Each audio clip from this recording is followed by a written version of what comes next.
Querido Pai Universal, nós te agradecemos por todas as bênçãos que recebemos diariamente. Agradecemos pelo dom da vida, pela oportunidade de crescimento espiritual e pela jornada de evolução que nos proporcionas. Somos gratos pela tua infinita bondade, misericórdia e amor, que nos guiam em cada passo da nossa existência. Amado Pai, hoje te pedimos sabedoria e discernimento para que possamos compreender e seguir a tua vontade. Que o nosso ajustador do pensamento nos ilumine com clareza e entendimento, ajudando-nos a tomar decisões sábias e justas em nossas vidas. Pedimos também o auxílio do Espírito da Verdade para que nos inspire a buscar a verdade, a praticar o amor fraternal e a viver de acordo com os teus ensinamentos. Que possamos ser instrumentos do teu amor e da tua paz, servindo aos outros com altruísmo e compaixão. Pai, ajuda-nos a crescer em espírito e a nos aproximarmos de ti a cada dia. Fortalece a nossa fé e guia-nos em nossa jornada de ascensão, para que possamos, em algum momento na eternidade, alcançar a perfeição e a união contigo. Em nome do teu amor infinito, te agradecemos e te louvamos. Aí nós terminamos, então, esse documento, mas continuam aqui as discussões com o Rodin no documento 161. 61. Novas discussões com Rodin. No domingo, 25 de setembro de 29, os apóstolos e os evangelistas reuniram-se em Magadá. Depois de uma longa conferência naquela noite com seus colaboradores, Jesus surpreendeu a todos ao anunciar que no dia seguinte cedo, ele e os 12 apóstolos partiriam para Jerusalém e que compareceriam à festa de tabernáculos. Ele ordenou aos evangelistas que visitassem os crentes na Galiléia e que o corpo de mulheres retornasse por algum tempo a Betsaída. Quando chegou a hora de partir para Jerusalém, Natanael e Tomé ainda estavam no meio das suas argumentações com Rodin de Alexandria. E então eles conseguiram a permissão do mestre para permanecer em Magadã por uns poucos dias mais. E assim, enquanto Jesus e os 10 apóstolos enquanto Jesus e os 10 encontravam-se a caminho de Jerusalém, Natanael e Tomé continuavam empenhados em um debate sincero com Rodin. Na semana anterior em que Rodin havia exposto a sua filosofia, Tomé e Natanael tinham se alternado na apresentação do Evangelho do Reino para o filósofo grego.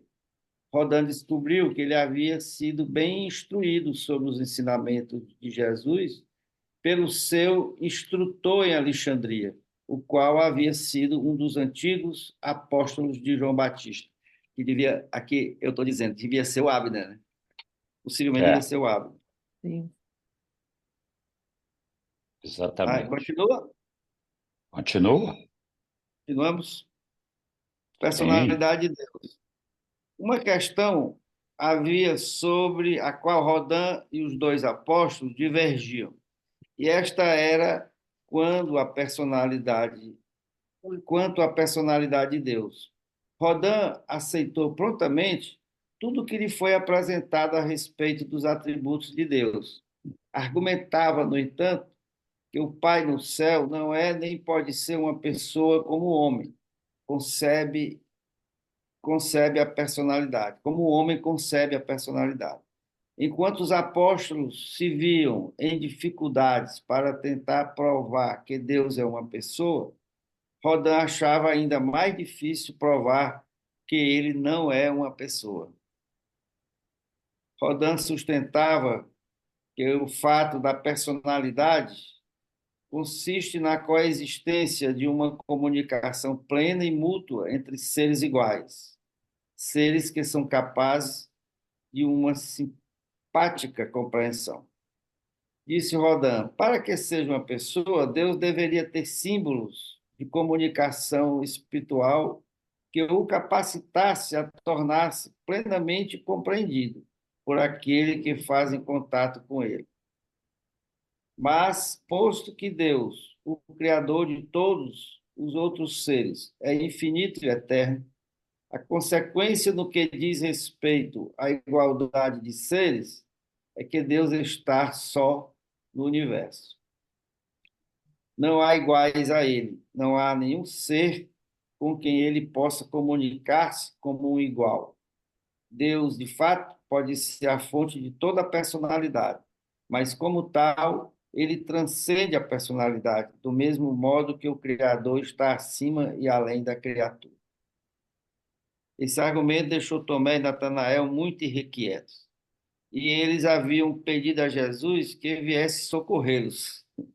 Mas o mestre negou-se a entrar em tais discussões. Jesus havia dito a Tomé: a ideia que tu tens do Pai não importa muito, desde que tu sejas sabedor do ideal da natureza infinita e eterna do Pai. Do Pai e eterna dele. A argumentação de Tomé era de que Deus comunica-se com o homem e que, portanto, o Pai é uma pessoa, até mesmo segundo a definição de Rodin. E a isso o grego rejeitou, apoiando-se no fato de que Deus não se revela a si próprio pessoalmente, de que ele ainda é um mistério. Então, Natanael apelou para a sua experiência pessoal com Deus, coisa que Rodin admitiu, afirmando que, recentemente, tivera experiências semelhantes, mas tais experiências, argumentou ele, provavam apenas a realidade de Deus e não a sua personalidade. Na segunda-feira à noite, Tomé desistiu. Na terça-feira à noite, porém, Natanael levou Rodin a acreditar na personalidade do Pai e conseguiu essa mudança na visão do grego, raciocinando segundo os passos seguintes. Primeiro passo: o Pai do paraíso desfruta da igualdade de comunicação, pelo menos com dois outros seres, que são plenamente iguais e semelhantes a ele próprio, o Filho Eterno e o Espírito Infinito. Era em vista da doutrina da Trindade, o grego foi obrigado a conceder na possibilidade da personalidade do Pai Universal. Foi uma consideração posterior sobre essas discussões que conduziu à ampliação do conceito da Trindade nas mentes dos 12 apóstolos. Evidentemente, a crença geral é de que fosse o Filho Eterno. 2. Segundo passo. Posto que Jesus é igual ao Pai, e já que este Filho havia realizado a manifestação da personalidade para os filhos terrenos, esse fenômeno constituía-se na prova do fato e na demonstração da possibilidade de ter todas as três pessoas da deidade possuíam uma personalidade e estabelecia para sempre a capacidade que Deus tem de comunicar-se com o homem e a possibilidade de comunicação do homem com Deus. Terceiro, que Jesus encontra-se na situação de coligação mútua e de comunicação perfeita com o homem. E que Jesus era o Filho de Deus. Que a relação do Filho e do Pai pressupõe igualdade de comunicação e mutualidade de compreensão simpática, pois Jesus e o Pai eram um. E Jesus mantém no mesmo tempo uma comunicação de compreensão tanto como Deus quanto com o homem, tanto com Deus quanto com o homem.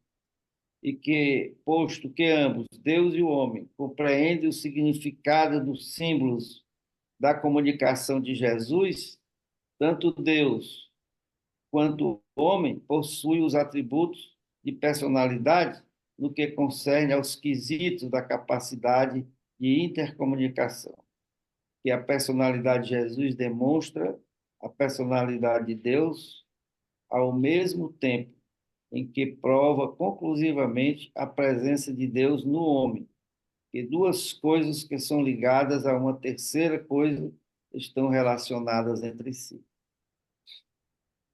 Quarto passo, que a personalidade representa o conceito mais elevado da realidade do homem e dos valores divinos.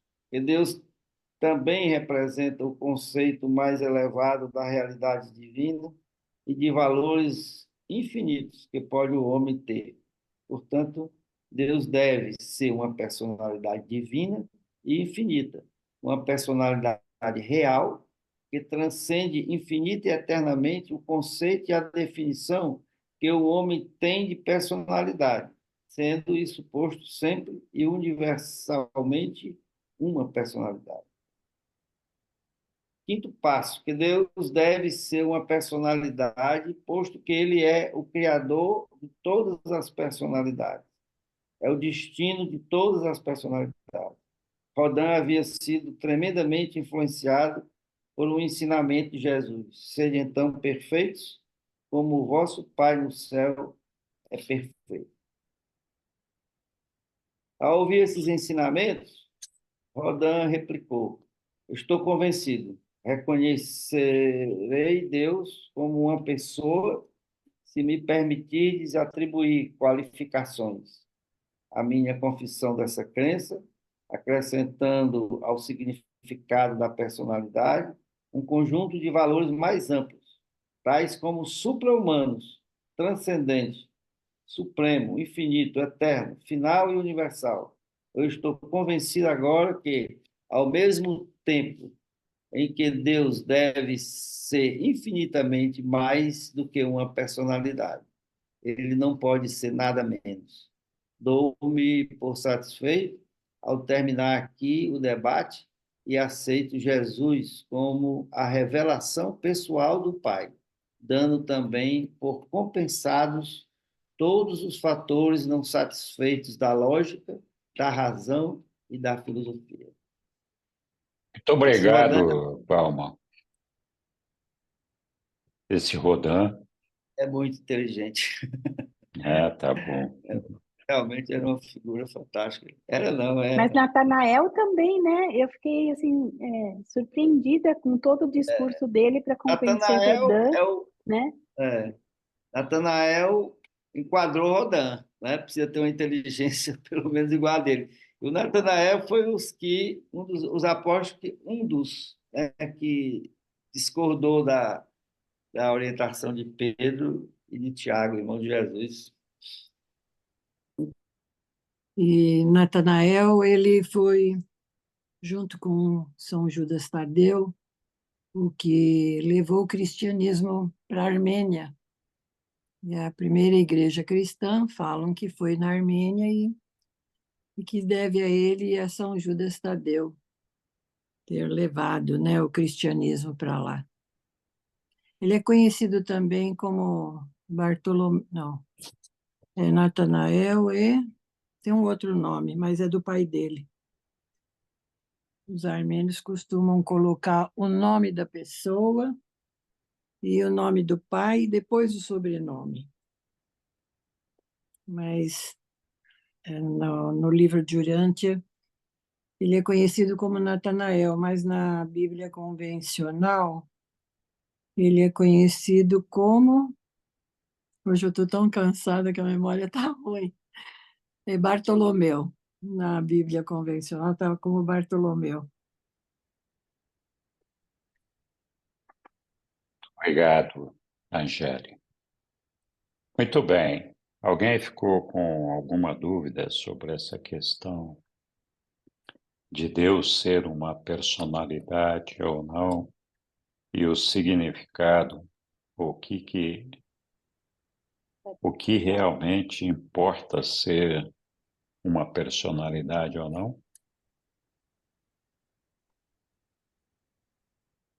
Pô, todo mundo entendeu bem, Para nós acertou é bem. meio lógico, né? Agora, eu até me admiro como que o Rodin não tinha essa ideia de personalidade de Deus, né? Achei que para ele seria lógico também. É que Rodin partiu do princípio que uma personalidade existe para se comunicar com outras personalidades suas iguais. Ah, tá. Então, a ideia é de que teria que ter um outro Deus para que ele pudesse se comunicar. E é aí que estava errada a consideração dele, porque além das personalidades da Santíssima Trindade, o Pai é Pai de todas as personalidades, né? Que somos nós, a quem ele dá a cada um de nós uma personalidade. Então, o pai não pode ser pai de uma personalidade se ele mesmo não for uma personalidade. Como é que você faz um filho que é diferente daquilo que você é? Então, a lógica de Natanael aí se impôs, eu acho que bastante sabiamente. E o fato da personalidade é realmente importante, porque talvez para Rodin não fosse muito transparente, não sei se era para os apóstolos ali naquele momento, que a personalidade, ela é universal. Ela não tem restrições com relação ao ambiente. Então, a personalidade, mesmo a nossa, a mais baixa ordem de seres na cadeia, mesmo a nossa personalidade, ela funciona igualmente bem aqui no ambiente finito, onde nós estamos vivendo a experiência de perfeccionamento, também no ambiente absoluto e também no ambiente absoluto, que é o ambiente de Deus. Então, se algum dia nós vamos chegar no ambiente absoluto, que é o ambiente de Deus, a nossa personalidade não pode ser muito diferente da dele. Não significa que nós somos Deus, significa que nós somos uma pessoa como Ele é e que podemos ser perfeitos como Ele é. Ele mesmo nos deu o mandamento. Mas nós nunca vamos ser o Criador, nunca vamos ser a fonte e origem de todas as coisas. Então, sim, nós somos uma pessoa como Deus é, podemos ser perfeitos como Ele é, mas nós não somos Deus. E não seremos Deus em todo o conceito dessa palavra. Então, essa aqui é a ideia. Diga, Balma.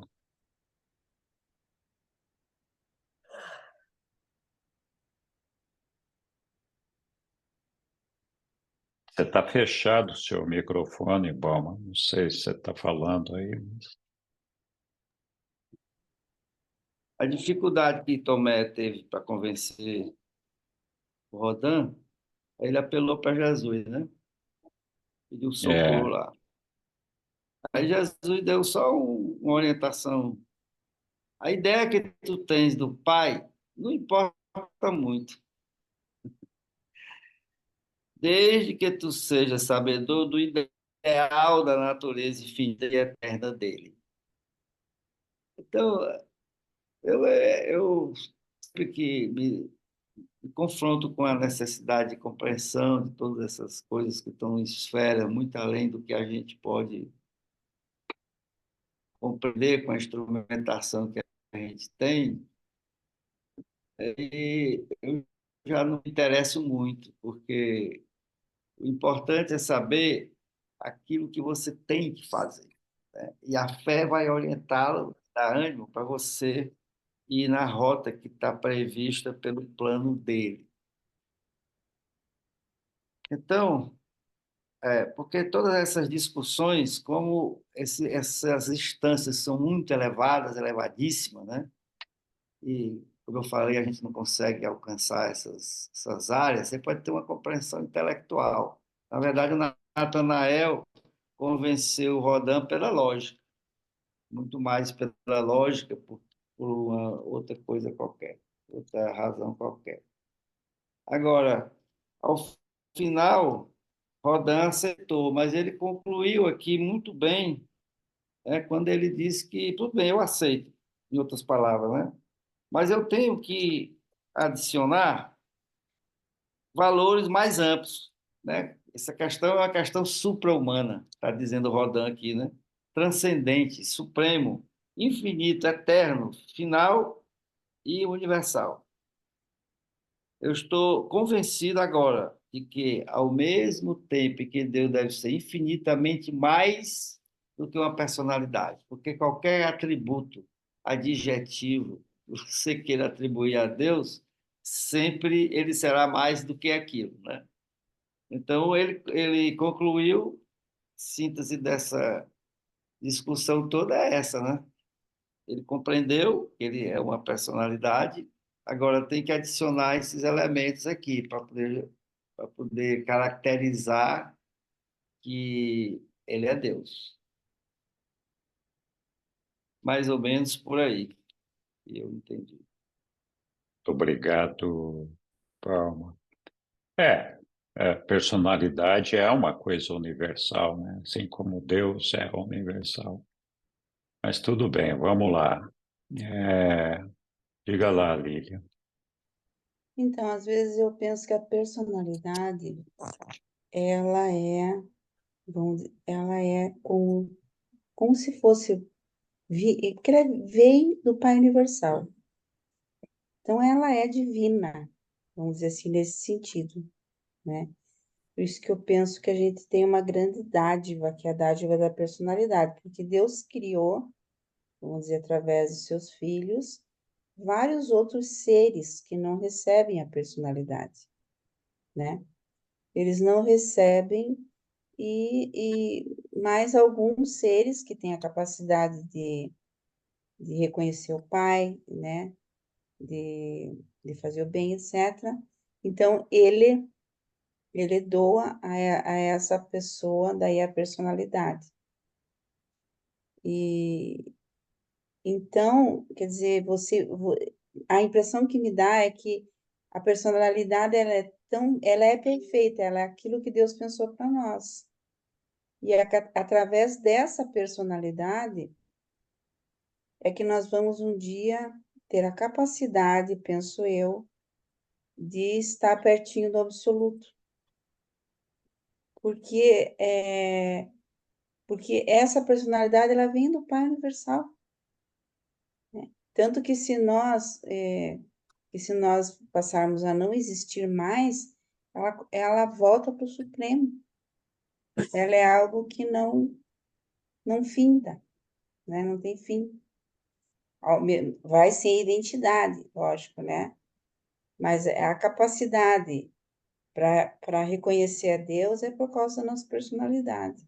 Então, ela é algo assim, ela é um presente de Deus para nós e é algo que nos levará um dia a encontrarmos Deus face a face, né?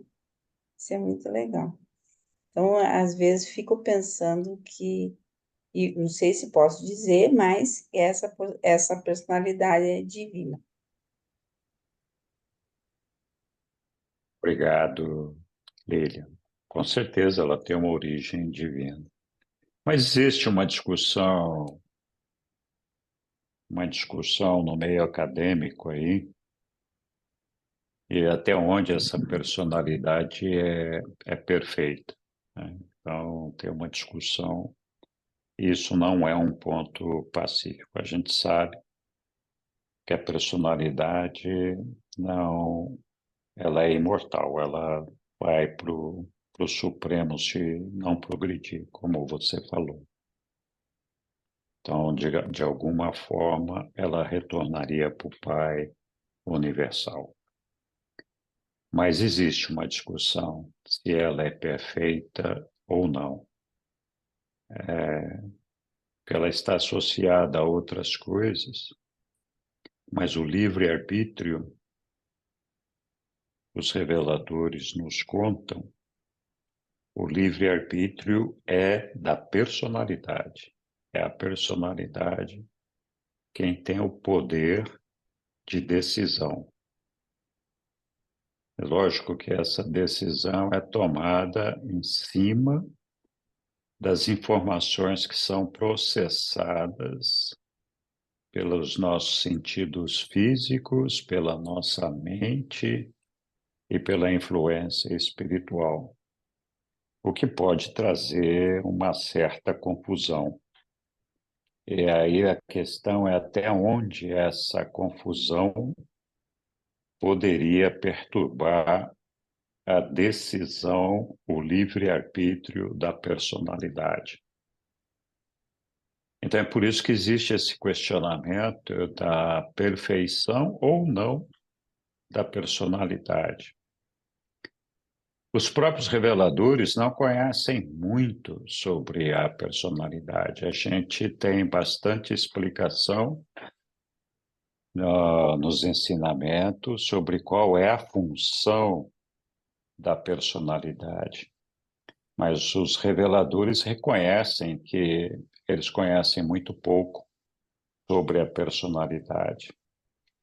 E o que faz sentido, porque é uma coisa que é oriunda, nos é concedida pelo nosso Pai, e existe um circuito que liga todas as personalidades, e liga todas as personalidades ao nosso Pai.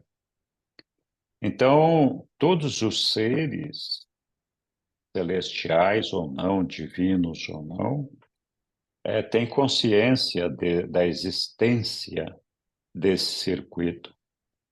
Mas ninguém mesmo, exceto o Pai, tem acesso a esse circuito. Diferente do circuito da mente, cuja origem está no Espírito Infinito e é distribuído para nós através do Espírito Infinito, da ministra divina, do universo local. E esse circuito da mente é percebido pelas outras personalidades ou seres do nosso sistema evolucionário. Assim como a energia física também é percebida por todos. A energia espiritual, que está ligada diretamente ao Filho Eterno, também é percebida pelos outros seres celestiais. Então, da personalidade, que é um circuito, todos sabem da existência dele, mas ninguém percebe esse circuito, não sabe avaliar, nem penetrar nesse circuito, nem entender como ele funciona. Então, existem, de fato, muitas questões sem respostas sobre a questão da personalidade.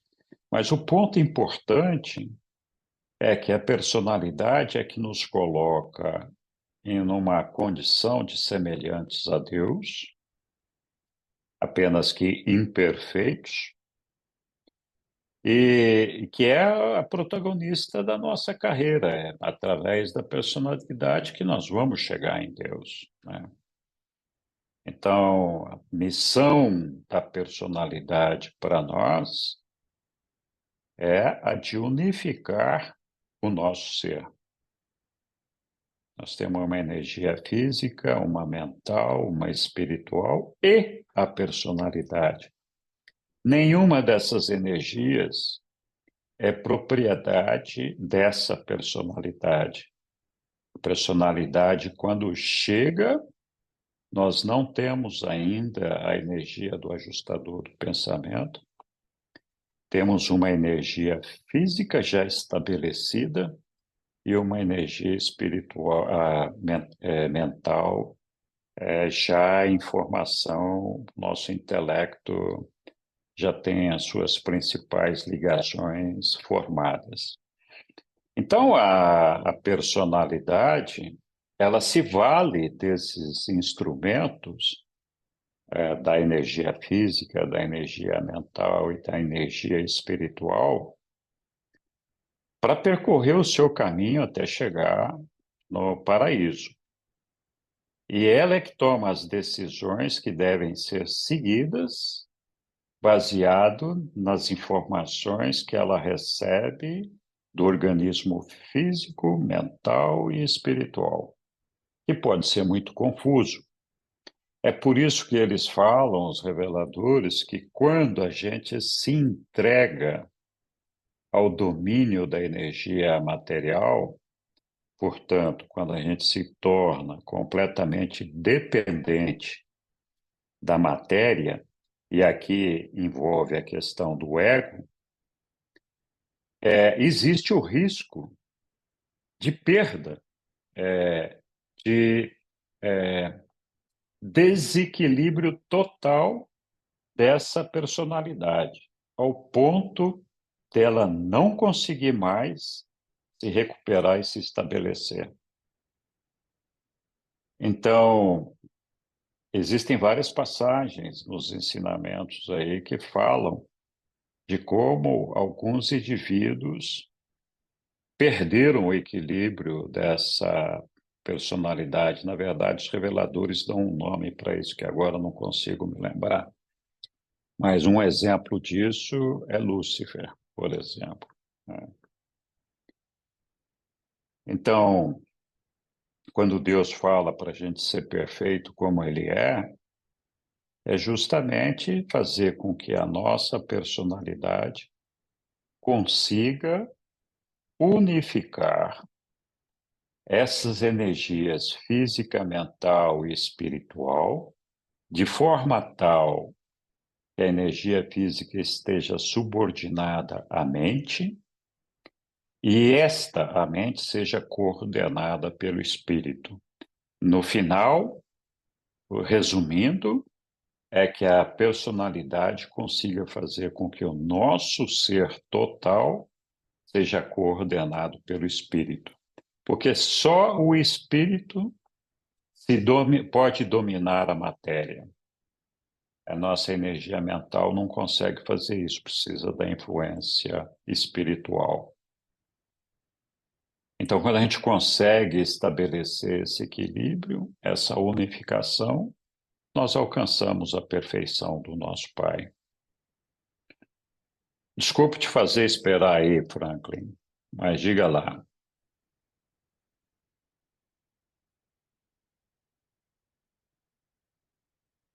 Acho que o Franklin desistiu, foi embora. Não, não, estou aqui. É que estava Ah, tá. escutando, sim, o seu discernimento aí sobre personalidade. Eu tenho uma percepção um tanto diferente, Henrique. A personalidade é uma outorga de Deus, não? Se é uma outorga de Deus, ele não vai dar um presente fajuto, não? Ele vai dar um presente perfeito. Então, nossa personalidade, intrinsecamente, ela é perfeita.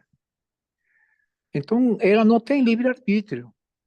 Tanto assim que se o homem fracassa e não sobrevive, a personalidade volta para o Supremo. Não? Se integra, digamos, se dissolve no Supremo. Agora, perde o perfume, não sei se perde o perfume, o sabor.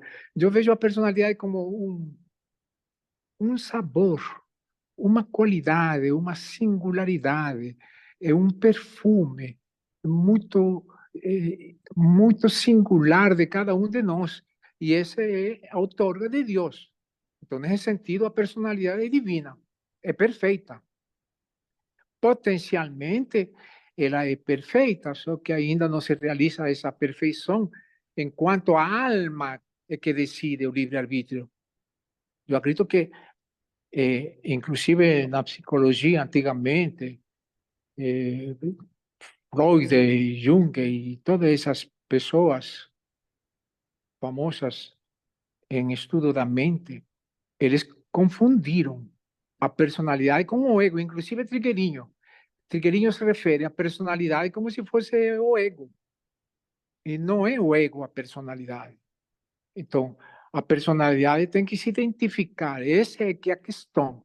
aqui, enquanto está na experiência suprema, nossas vidas, junto com o ajustador do pensamento, a personalidade ela tem que se encontrar a identidade própria dela, que é Deus. A identidade da personalidade é Deus, mas ela não sabe isso enquanto está no ser humano, está integrada a uma alma, também tem um ego, não? Tem uma mente, e aí que está o problema.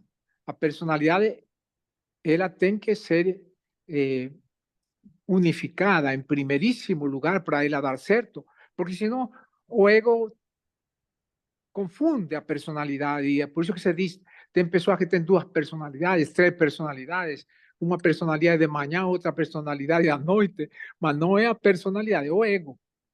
Mas a personalidade está aí, a singularidade está aí, mas está mal identificada porque não tem a força, a energia da alma humana. É a alma que tem o livre-arbítrio para se identificar com a personalidade, e então essa personalidade com a alma que quer conhecer Deus, que quer se fusionar com Deus, quer ser perfeita como Deus, então aí a personalidade vai se identifica já não mais com o ego, não mais com o físico, e sim com o moroncial, que é a alma. E depois é fácil, se torna mais fácil. O moroncial, a alma moroncial, com sua personalidade, se identificar com o espírito. E aí é que acontece a fusão. Então, eu acredito que nós somos realmente, potencialmente perfeitos, não?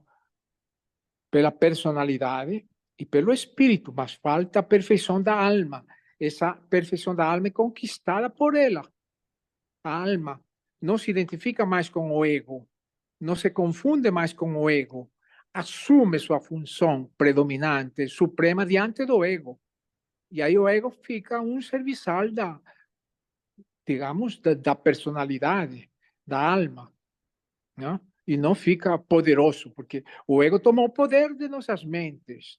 Então, tem mentes que são normalmente egoístas, a maioria, provavelmente, mas tem mentes que deram muita força para o ego e se tornaram infames, diabólicas, terríveis.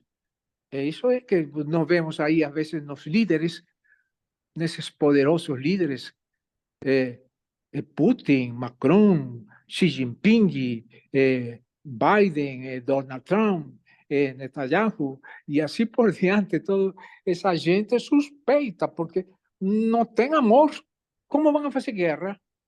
Como que essas pessoas justificam a guerra, assim como o rico também justifica a sua riqueza? Não, você pode ser político, mas não precisa justificar que você é maior do que eu, porque é político, ou então porque é rico, vale mais do que eu, porque é rico. Todos diante de Deus somos iguais. A personalidade diante de Deus é perfeita. É isso só que eu queria falar. Muito obrigado.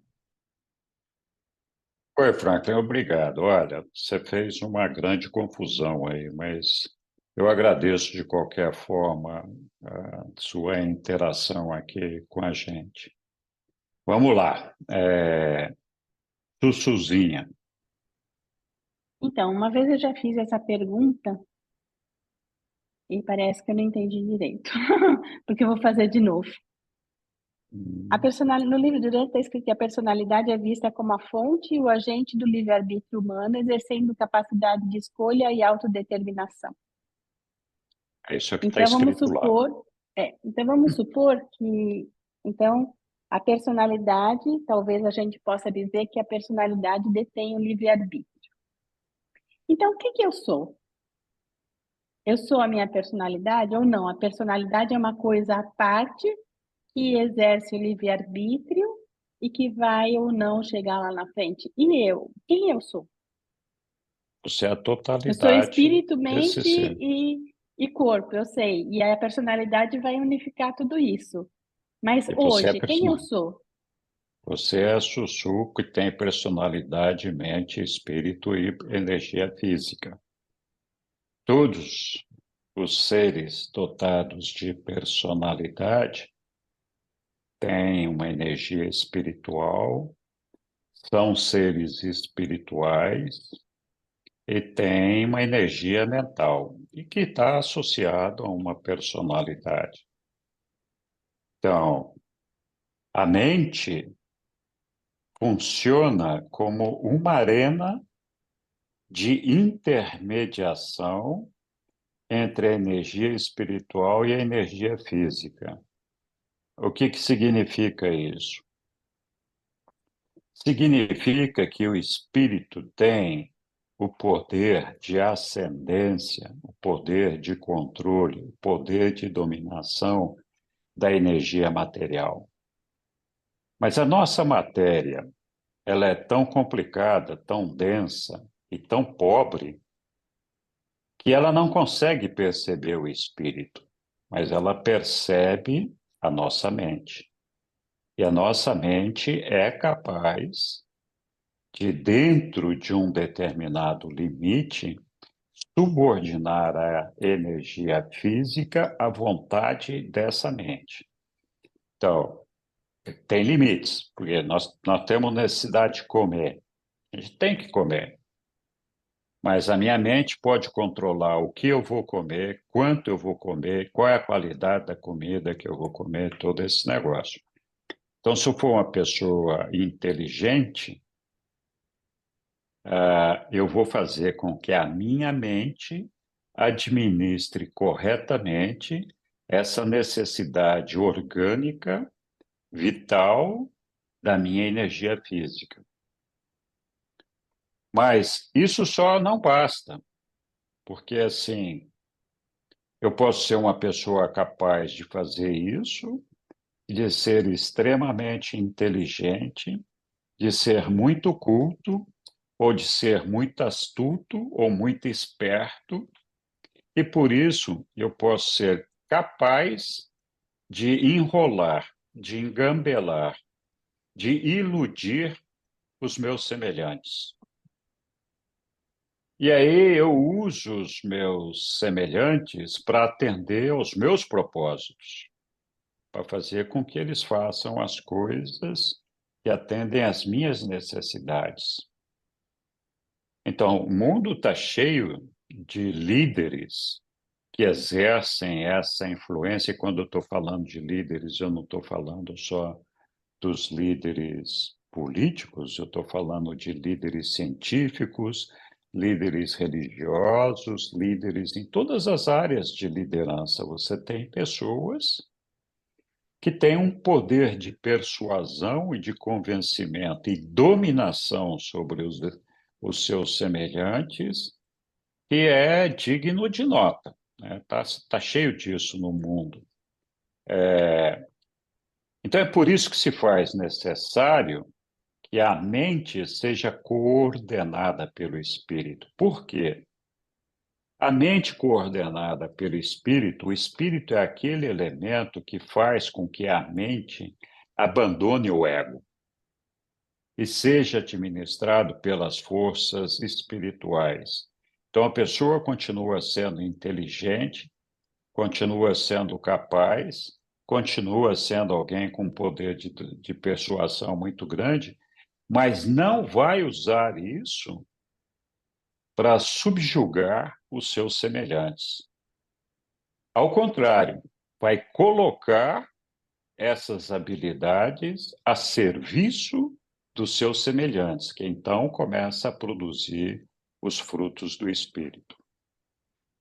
Então, funciona assim: você tem, de um lado, um circuito que te propicia uma série de informações, que é o circuito da energia física, que te alimenta o tempo todo com informações de fome, sede, necessidades, sono, enfim, todas as coisas que estão relacionadas à nossa energia física, nós recebemos a informação através da nossa energia física. E essa informação é processada na nossa mente. E a nossa mente pode reagir de uma maneira a controlar esses impulsos físicos até um certo limite, ou não. E mais longe, ela pode se submeter à energia espiritual de forma que, então, o espírito, sim, passa a controlar não só a mente, mas também a matéria. Esse trabalho, essa decisão que a gente tem que fazer uma escolha de cumprir as vontades do Pai, não é isso? Então, quando nós cumprimos a vontade do Pai, o que nós estamos fazendo, e quem toma essa decisão é a personalidade, baseado no quê? Baseado nas informações que ela recebe do físico, da mente e do espírito. Se o físico consegue se sobrepor à mente, afasta completamente as informações do espírito. Então, o físico é quem manda, é ele que domina a nossa vida. Então, a personalidade que recebe essa informação, ela toma as decisões dela de livre-arbítrio baseado nessa informação que ela está recebendo. Então, ela pode tomar uma decisão errada, porque ela não está coordenando a função espiritual que ela deveria trazer para esse elemento do jogo. Então, as informações são processadas no físico, na mente e no espírito. A personalidade reúne essas informações e decide, fala, eu quero fazer isto. Cada vez que ela decide cumprir a vontade do Pai, se submeter à vontade do Pai, então se submeter à força espiritual, ela está no caminho certo e está construindo, então, a nossa alma. Cada vez que ela deixa que a gente seja dominado pela matéria, ela se afasta da energia espiritual e aí a personalidade se perde. Ela fica tão desequilibrada que ela não consegue se restabelecer mais. Então, o que nós somos? Nós somos esse conjunto. Nós somos esse conjunto. E a maneira da gente superar essa força da energia espiritual é nos aproximando de Deus, desenvolvendo a nossa fé em Deus. Ao fortalecer a nossa energia espiritual, nós propiciamos que a personalidade receba as informações do espírito de forma que ela possa, ao exercer o seu livre-arbítrio, cumprir a vontade do Pai. Então, talvez por isso seja que você falou no começo lá da aula, não sei, que existe um questionamento sobre, até a Lilian tinha comentado, se existe um questionamento sobre se a personalidade é perfeita. Então, Se ela falha, se a gente não chega lá, é sinal talvez de que ela não seja perfeita, através das nossas influências, a gente que alimenta, mas se ela fosse perfeita, eu acho que não existiria livre-arbítrio, existiria. então, mas se ela fosse perfeita, no sentido de perfeição que nós damos às coisas, dizendo ela é infalível, ela não falha, essa é a situação, né? Ela pode ser perfeita, mas ela pode ser falível. Né? Esse é o ponto. Falível por quê? Porque ela processou informações que foram passadas para ela de forma equivocada. E ela não teve a capacidade de administrar esse sistema de forma que ele fosse unificado. Essa é uma responsabilidade da personalidade. Personalidade é que tem a missão de unificar essas energias, de controlar e unificar. Então, existe essa discussão justamente por isso. Então, ela é divina? Nós também somos divinos. Eu sou um ser divino, você é um ser divino.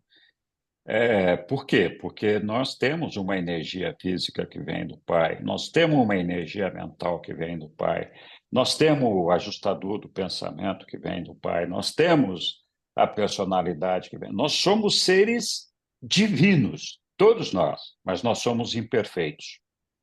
Nós somos feitos à imagem e semelhança de Deus. Então, nós temos na nossa composição, nos nossos elementos, na nossa formação do nosso ser, os mesmos elementos que estão presentes com Deus, que é uma personalidade, uma energia mental, uma energia física e uma energia espiritual. Se não fosse assim, se nós não fôssemos semelhantes ao nosso Pai, nós não poderíamos entregar para ele a experiência de perfeccionamento, porque se fosse uma árvore que tivesse que fazer essa experiência, que valor teria isso para a personalidade de Deus, né? Então, nós somos semelhantes a Deus e por isso nós entregamos essa experiência para eles de perfeccionamento, porque essa é a experiência que ele nunca viveu. E é através de nós que ele está vivendo essa experiência. Então, nós somos divinos, somos semelhantes a Deus, mas somos imperfeitos. Nós recebemos uma personalidade que vem de Deus e tem uma missão ainda a ser cumprida. Aí existe uma discussão dessa possibilidade ou não da natureza da perfeição da personalidade, que não é destrutível. Ela não morre. Quem morre é a individualidade, que é a nossa mente. Então, a nossa identidade está diretamente associada à nossa mente.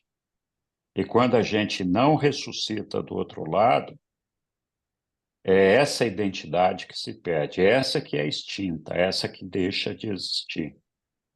Basicamente, a nossa mente. E, lógico, a nossa energia física. Mas a personalidade e o espírito, não. O espírito volta diretamente para a divina e a personalidade vai para o Supremo. Por quê? Porque o Supremo acumula todas essas experiências que foram absorvidas por essa personalidade. E essas experiências não são só as experiências boas, porque é uma experiência de perfeccionamento, e perfeccionamento não significa só acumular o que é perfeito, o que é certo. Se você não tiver uma referência do que é errado, não basta ter o que é perfeito. Tem que acumular tudo. Então, o erro existe. O mal é que não deveria existir, né? Então, esse que é o ponto. Não sei Obrigada. se eu consegui explicar ou compliquei mais ainda o Por negócio, enquanto. mas... Obrigada. Bom. Franklin, opa, te deixar esperando. Não, estava escutando você, mas você também me confundiu. Assim como eu confundi você, você me confundiu, Henrique.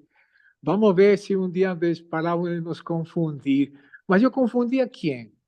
A sua personalidade, a sua mente, seu intelecto, a sua alma, a seu físico ou a Deus? A seu ego ou a Deus?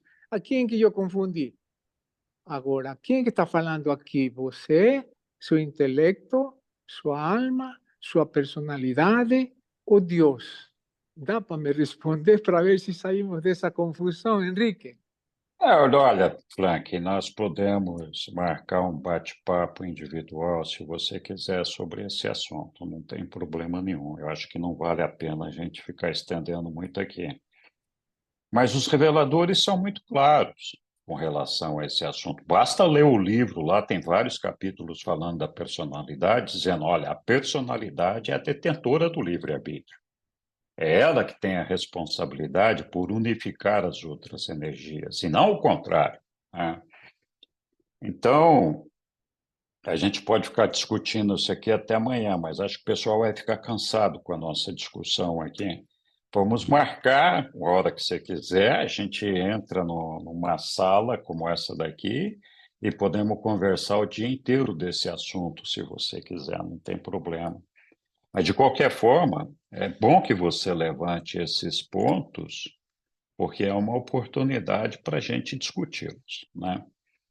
Muito obrigado. Oi, Lília. Então, um pouquinho mais sobre a personalidade, não vamos sair daqui, né? Não. É porque como ela volta para o Supremo, se ela não se vamos dizer assim, se o indivíduo decide não sobreviver.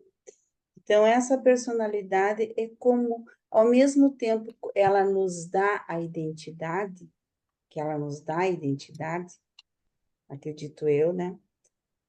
Ela volta intacta para o Supremo. Por isso que eu digo que ela pode ser quem nos proporciona a possibilidade do livre-arbítrio. Ela pode dizer, ó, você vai ter o livre-arbítrio, mas não que eu vou fazer essa conexão entre espírito, entre mente, entre corpo físico, eu faço essa conexão, mas essa nossa, vamos dizer, esse nosso eu, essa nossa identidade, que às vezes penso que é ela que dá a última palavra, sabe? Porque a personalidade eu sempre vejo ela assim, não sei por que, lendo o livro, eu vejo ela como aquilo que Deus pensou para nós, sabe? Aquela perfeição de indivíduo que nós devemos alcançar, um modelo em que nós devemos nos encaixar para chegar a Deus. Deus é como se Deus dissesse assim: olha, Lilia, esse é o teu modelo para você chegar até aqui de perfeição, né? Se você aceitar, então você tem que se encaixar nesse molde aqui. É como se fosse uma predestinação que existe mesmo, mas que não é assim, ela não tá, é aquilo, você pode, esse molde, ele tem certas nuances, assim, de direções, caminhos que você pode tomar e que vai dar ali, naquele objetivo, que é aquela personalidade que Deus pensou para nós, sabe? Aquele eu, aquela Lilian lá do paraíso, que um dia Deus pensou para nós. Mas que se eu não quiser também, essa dá a impressão até que é uma energia, não sei, porque se ela volta para o Supremo, né? Então, mas é só isso. Desculpe. Não, tá certo, Lilian. Olha, talvez a gente deva programar uma reunião para falar da personalidade. Não é a primeira vez que a gente faz isso. Eu acho que já fiz, acho que umas 15 palestras sobre a personalidade. Estou dizendo isso porque é sempre um tema E sempre tem recorrente. assunto, né? É recorrente e não é fácil de ser assimilado mesmo. A gente tem dificuldade de entender isso daí. A identidade, vou aproveitar aqui o finalzinho do tempo que a gente tem, a nossa identidade se confunde muito com a nossa mente, mas não é exclusivamente a nossa mente. Os reveladores dizem que quem tem mente tem identidade, ou seja, a identidade não pode existir sem a mente. É preciso ter a mente. Outro aspecto importante para a gente lembrar é que, assim, a personalidade, como eu falei, ela não é dona, ela não é proprietária dessa energia física, dessa energia mental e dessa energia espiritual. Mas uma vez que ela se encaixa no meio dessas nossas energias, essas nossas energias, algumas com algumas mutações, vão acompanhar a personalidade até o seu destino final. Uma coisa que a personalidade não tem como seguir o seu caminho, percorrer a sua jornada, é se ela não tiver uma identidade. Porque a identidade é a que permite que ela, personalidade, tenha consciência dela mesma, dela, personalidade. E permite que a gente identifique outras identidades, outras personalidades. Então, sem identidade, a personalidade não consegue fazer isso. Então, por que eu estou falando isso? Eu falei que a identidade está associada à nossa mente. a nossa mente está associada ao nosso cérebro mortal intelectual. Então, algumas vezes nós já falamos disso. A gente recebe uma mente que é uma dotação da ministra divina para cada um de nós. E essa mente, ela é uma mente que tem uma variante cósmica feita pelos espíritos mestres que vêm, cada superuniverso tem a sua energia mental e espiritual. Então, essa mente que nos é dada aqui é um software que funciona em cima do nosso cérebro, que é uma coisa material. Mas são coisas separadas. Essa mente só usa o nosso cérebro como um computador para fazer a produção das informações. A questão é que quando a gente morre, esse cérebro morre. E aí essa mente, ela não pode continuar funcionando. Ela continua existindo, mas não pode continuar funcionando, porque não tem um cérebro para ela funcionar. Então, aí eu volto na questão de que a identidade está associado à mente. Os reveladores nos falam assim, olha, a personalidade não é a dona da identidade, mas ela, personalidade, tem o poder de transferir o assento da sua identidade do seu cérebro para a morôncia, para a sua alma. Então, assim, se você não construiu a sua alma, a personalidade não tem como transferir a sua identidade do seu corpo físico para o seu corpo moroncial. E é por isso que o indivíduo deixa de existir, porque não tem onde colocar aquela identidade, ela não vai ter um lugar para rodar mais. Então, o ponto-chave é que nós temos que desenvolver a nossa alma para que a nossa mente possa continuar funcionando depois que o nosso cérebro morrer. Muita gente acha que a gente começa com uma mente nova. Se fosse uma mente nova, seria uma identidade nova, ou seja, não sou mais eu, é outra pessoa. Então, a personalidade, ela não muda nunca, ela é imutável. Ela é desse jeito que nós temos ela aqui hoje, ela vai continuar sendo na morôncia e ela vai continuar sendo na situação espiritual, quando a gente caminhar o universo adentro, vai continuar sendo o que é quando a gente entrar no ambiente absoluto e vai continuar sendo o que é quando a gente entrar no ambiente absoluto. Por isso que a gente diz que a personalidade é universal. Ela funciona da forma como ela está em qualquer ambiente, em qualquer realidade. Não existe limitação de realidade para que essa personalidade possa funcionar. Já a nossa energia física, não. A nossa energia física aqui, ela morre e ela não se recompõe. A gente, então, faz uma mutação para o mundo moroncial e ali ganha um corpo moroncial, que não é nem físico nem espiritual. E quando a gente se funde com o nosso ajustador, se fusiona com o nosso ajustador do pensamento, a nossa energia deixa de ser moroncial, ela passa a ser espiritual, é uma energia espiritual. Então, a nossa energia física, a energia física pode existir na forma material, na forma moroncial e na forma espiritual. A nossa energia física, ela se transmuta nessas fases. Porque não é possível a gente chegar no paraíso com esse corpo que a gente tem aqui. Ele não chega lá, esquece, né? Tem que ter essa transformação. E isso só é possível pelo fusionamento com o nosso ajustador do pensamento. O nosso ajustador do pensamento, que é Deus, também é imutável. Ele não muda.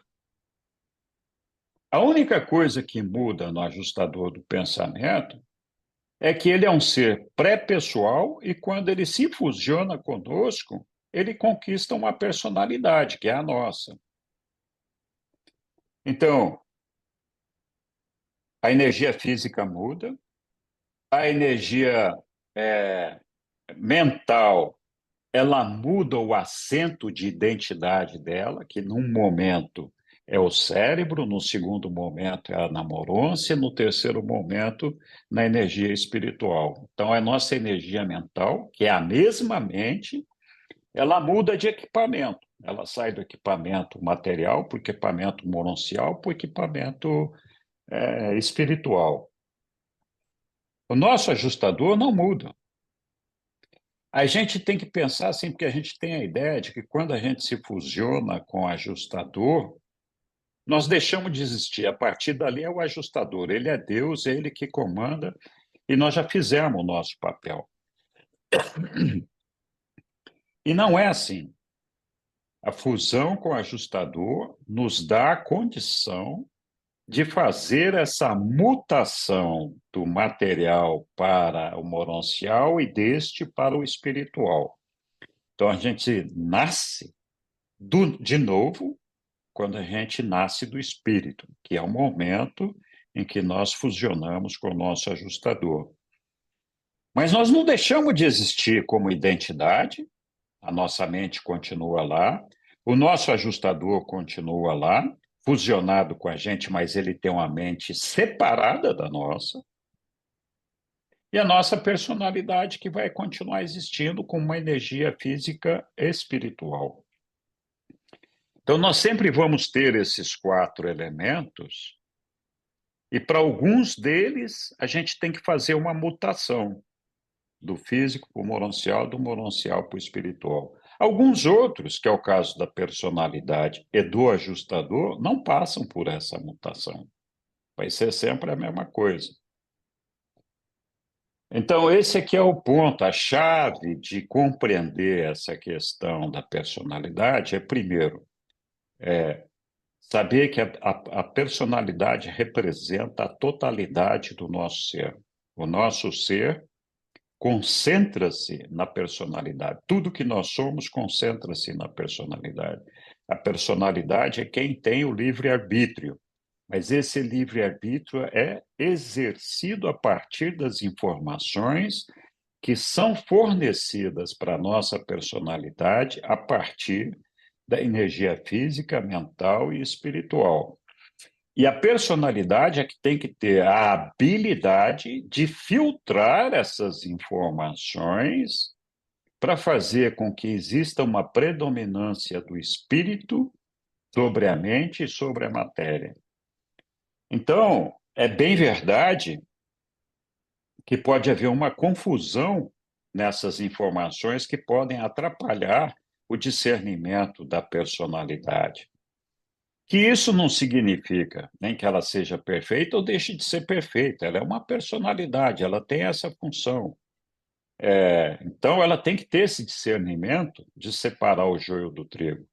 Na minha opinião, pessoal, isso não está escrito no livro. A personalidade pode sim falhar. Para muita gente, isso é impossível, porque ela vem do pai. Então, tudo bem. Isso não está escrito em lugar nenhum do livro. Só está escrito que ela vem do pai. Não está escrito que ela não falha. Então, essa é a ideia que nós temos que ter, que assim, os próprios reveladores falam, olha, a gente não sabe direito como é que funciona esse negócio da personalidade.